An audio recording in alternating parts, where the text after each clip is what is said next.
Hello guys, आज हमारा plan है न्यू कार लेने का।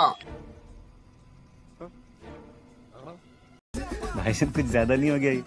मतलब कुछ भी। गाइस शाम को हम निकल जाते हैं घर से बाहर हमारे एक दोस्त के साथ, जो कि बाइक लेकर आता है। उसके साथ बैठ करके हम पहुंच जाते हैं यहाँ पर मॉडिफिकेशन की दुकान पर। आए थे हमारे दोस्त की बाइक मॉडिफाई कराने के लिए, और यहाँ पर अलग अलग तरह की लाइटें थी, काफी मस्त थी। और गाइस यहाँ पर सभी तरह के स्टिकर रखे हुए हैं बाइक में लगाने के लिए, और काफी सारी लाइट और हॉर्न भी हैं। और गाइस अलग अलग डिजाइन के इंडिकेटर भी रखे हुए हैं यहाँ पर। तो गाइस हमें लगवाना था शीट पर एक स्टिकर, तो भाई यहाँ पर लैपटॉप में से एडिट करते हुए और उसे बनाकर यहाँ पर लगा दिया।